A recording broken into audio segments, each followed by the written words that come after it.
Ah yes, that scary M word. Money. Doubly scary when talking about touring on a shoestring budget. You might not be going out specifically with the goal of making lots of money, but nobody wants to lose it. So let's do a basic overview of potential revenue sources and expected costs, the profits and losses of touring, in order for you to plan accordingly. There are basically two ways to make money on tour: merchandise sales and ticket sales. Let's look at them both. What merchandise do you have available for purchase? Try to have your music available on any budget. As an incentive for fans to purchase albums directly from you, sell them for slightly less than retail value.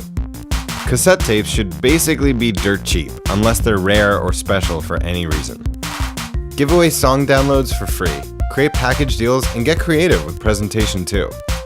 Make sure you're selling things at a range of prices in order to cater to anyone's budget. If you play a killer set, head right to the merch table afterwards and make some sales. Not all nights are going to be lucrative, so a little bit of pushing goes a long way. Door takes and guarantees are usually the only ways people will pay you from the venue. That said, how much can you realistically expect from each gig? On shoestring tours, guarantees usually cap at $200 per night, unless you play at a college campus. They tend to pay more. If you're playing a door gig though, don't skimp on your marketing efforts. It's quite possible to make so much more than that if you really pack a place. Before each gig, make sure you know the agreement for payment. Are you getting 100% of the door, or splitting it 50-50 between the bands? Or does the venue need to make a minimum before paying you at all? Of course, just getting people in the door is important, so a pay-what-you-can ticket price might help with that. These things will help you estimate how you're going to combat the costs of the road. Speaking of which, what are those costs? Gas. Your tour's worst enemy. Hopefully you've got a vehicle that gets excellent gas mileage, because with a car full of kick drums and bass amps, you might have to fill up every 2 to 3 days.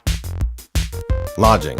On shoestring tours, you need to try to find free places to sleep as often as possible. Otherwise, your budget just blows up paying for hotel rooms here and there.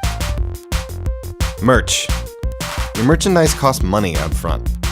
How much did each item cost to produce, and how much do you need to sell it for to turn a profit? Food and drink. Always ask your promoter or venue if there's a band meal. It's possible to get a lot of your meals for free on tour, and that saves you a ton of money, because otherwise, 3 meals a day plus snacks, that adds up.